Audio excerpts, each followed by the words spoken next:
If you've ever looked at your pension balance and felt a kind of creeping dread, this video's for you. No matter where you are in your career, realizing you're behind on your savings can be terrifying. But don't worry, it's never too late. And in this video, we'll find out exactly which catch-up levers work better when you're starting later in life. And I'll also show you which levers work best depending on how many years of work you've got left. Today's video is sponsored by Trading 212. Now, retirement isn't pass or fail. It's never too late, but the 4 levers you can pull have hugely different effects, and choosing the wrong one could seriously damage your plans. I know this because I've been through it myself. After my divorce, I was genuinely behind on my retirement savings. So what I did was this. I started a business, Pensioncraft, which you can see, and I saved as much as I possibly could. I also moved to 100% equity because I had time and I could handle the volatility. And I treated Pensioncraft as my retirement job, so I worked longer too. In other words, I pulled on all 4 levers, and I think that's probably the most important thing I can tell you. There are options available to you, but they don't all pay equally. So let's look at the numbers. And a good place to start is, what does behind actually mean? The standard measure is your income replacement rate. Now that's the fraction of your pre-retirement income that you'll need in retirement to maintain a roughly similar standard of living. If we look at the replacement rate scale, you can see the Pension Commission's recommended targets for each income band. And you'll also notice that it slopes downward with income. And that's because lower earners have higher fixed essential costs relative to their pay. And also because the state pension already replaces a bigger share of their earnings. So higher earners need their private savings to do a lot more of the work. The target replacement rate runs from roughly 80% for the lowest earners down to about 50% for the higher earners. So those are the targets, but I think it's quite shocking that about 39% of UK defined contribution savers are currently not on track to hit their target. And that's a statistic taken from the IFS Pensions Review, which was published in July 2025. Now, for middle earners, which is probably the bulk of the audience watching this video, it's closer to 50% who won't reach their target. And for the self-employed and higher earners, that rises to about 60%. So if you find yourself in this situation of some kind of shortfall or falling behind, you're certainly not alone. But don't panic, because you can do something about it. Now, I think those replacement rates are perhaps unhelpful, and that's because they suggest that retirement is either a pass or a fail.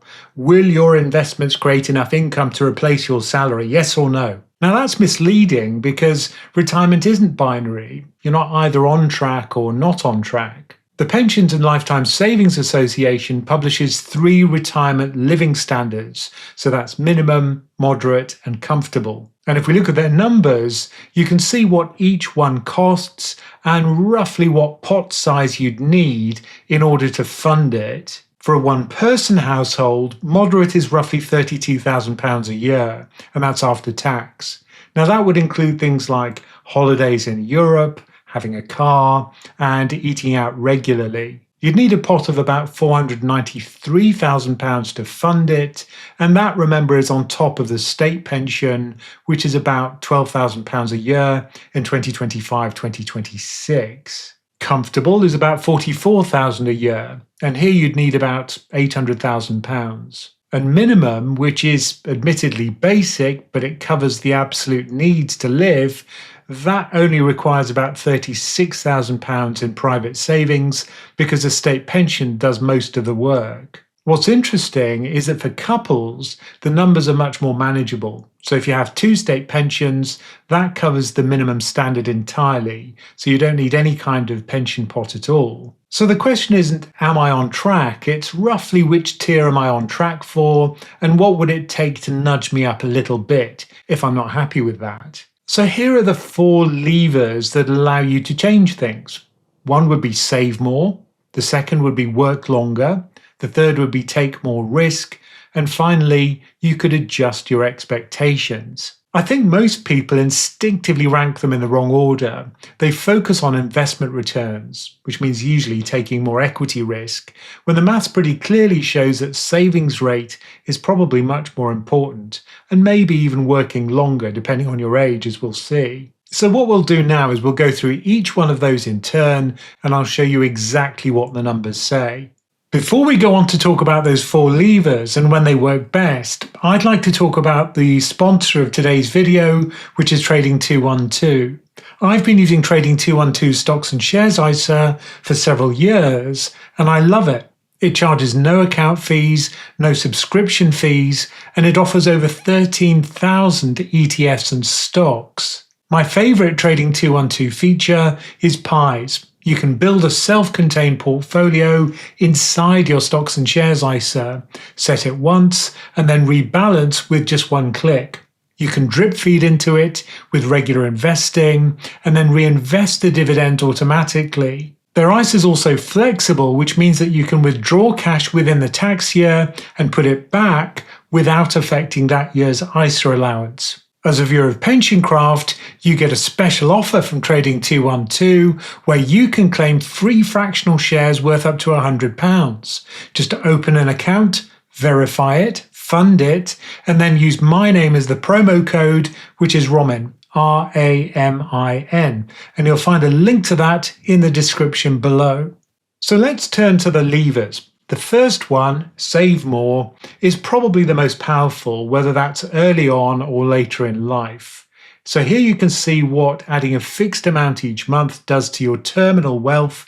Sounds awful, doesn't it? At age 67. Now these are real 2026 pounds run through 5,000 Monte Carlo simulations using Vanguard Life Strategy 60 returns since 2011. What you can see pretty clearly, I think, is that an extra £500 a month from age 45 shifts the median outcome by roughly 220k. An extra £1,000 a month shifts it by about 450k. And the PLSA reference lines are also shown on this graph. The moderate line at 493k and the comfortable at 798. Now, even if you leave it to age 55, the difference in savings would be meaningful, with 500 a month adding about 100k at retirement and 1,000 a month adding about 190k. Now, saving more is powerful, as we've seen, but there are 2 things that determine how much of that extra saving actually reaches your bank account.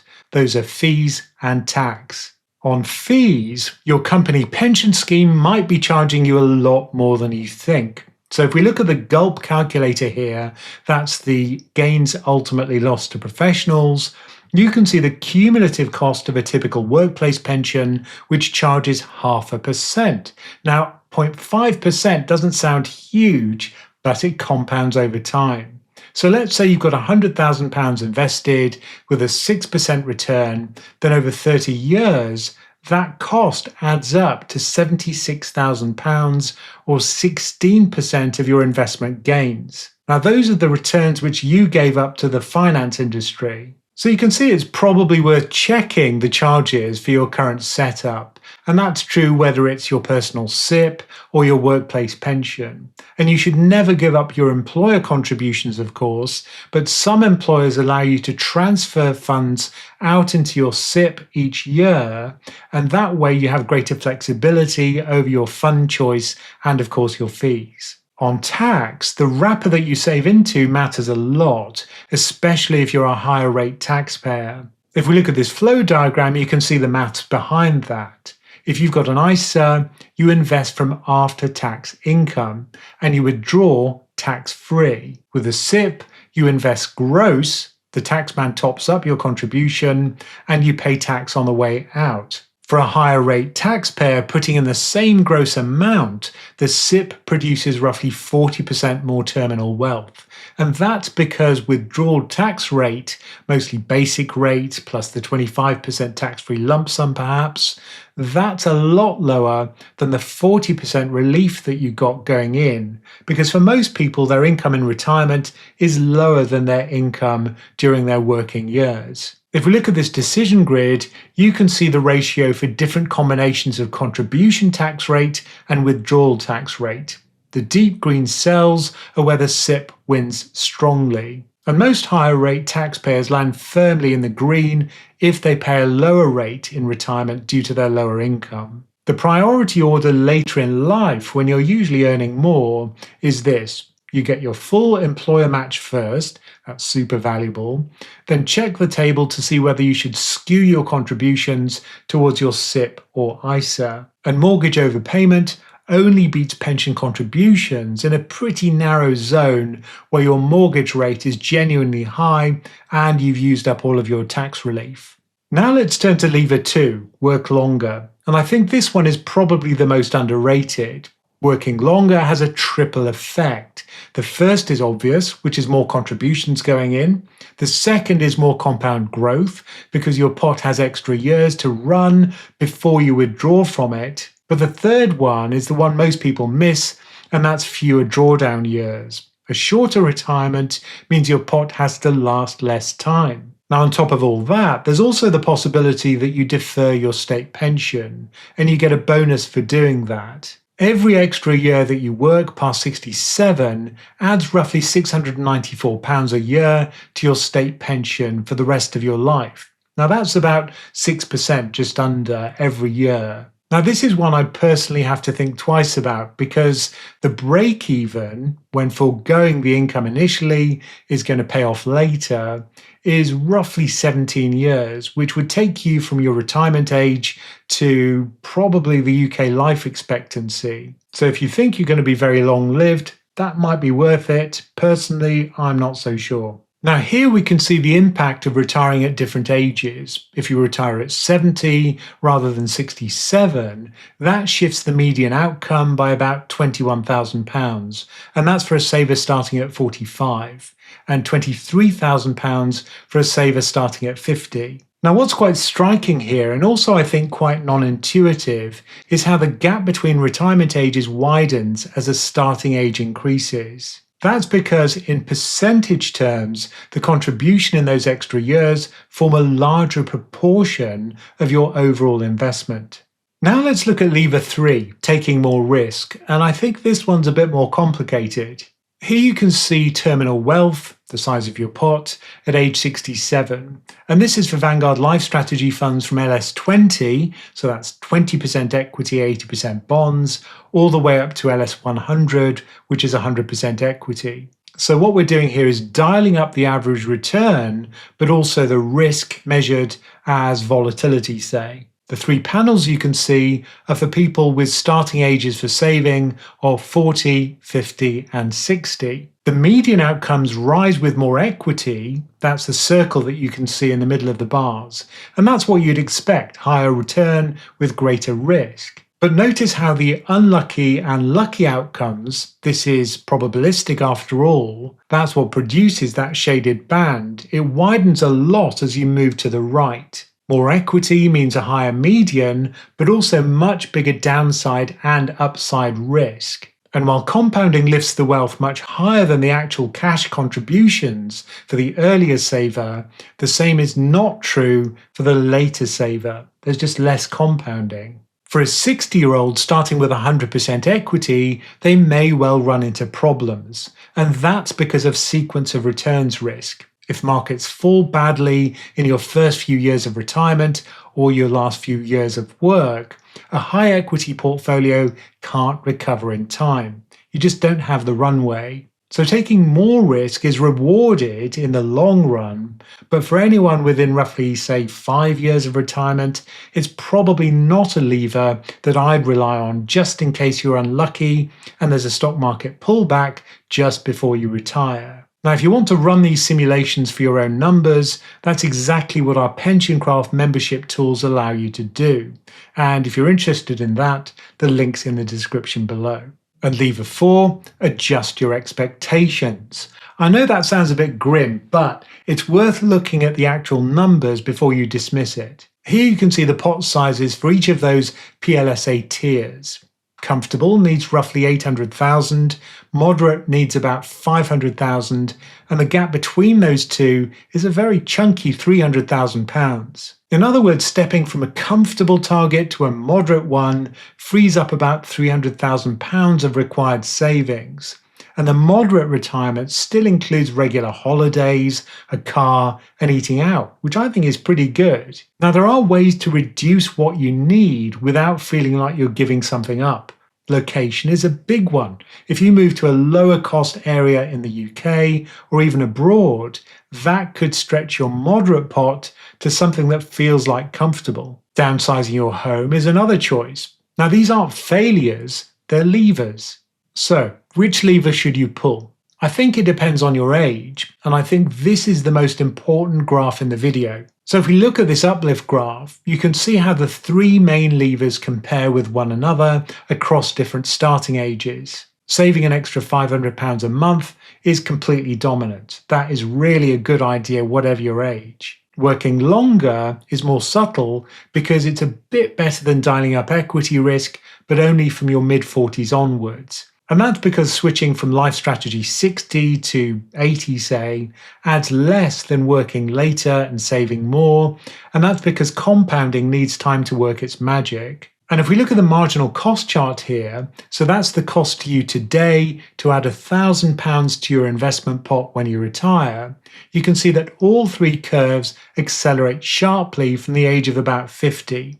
Remember, a low number here is good. And every lever gets more expensive per unit of outcome the later you start. So that's the cost of delay, and it's real cost regardless of which lever you choose. So the answer is roughly this. Whatever your starting age, save as aggressively as you can afford, and also make sure you're in the right tax wrapper. If you're in your 50s, saving more still works, and working a couple of extra years may also be something to consider if you enjoy your job. Taking more risk helps at the margin, but it's not the hero lever it sometimes gets billed as, and also close to retirement, it might actually cause a shortfall and make your retirement outcome worse. So in conclusion then, retirement isn't pass or fail, and it's never too late to use these levers, but they don't pay equally, and the maths varies with age. Personally, I used all four. I saved a lot more, I built PensionCraft as my source of income, and I also took on more equity risk because I had time and the income from PensionCraft. And of course, I'm still working, and I think I'll keep on enjoying working in PensionCraft for a long time yet. So all of this worked for me, and I think it can work for you too. And don't forget the offer from Trading 212, the sponsor of today's video. You can claim free fractional shares worth up to £100. Just open an account, verify it, fund it, and use my name as the promo code, Ramin, R-A-M-I-N, and you'll find a link to that in the description below. And tell me whether you found yourself in the same situation as I did later in life with not enough savings and what you did about it, or maybe what you're planning to do about it. And if that's the case, then hopefully this video's helped you make a plan. And, as always, thank you for listening.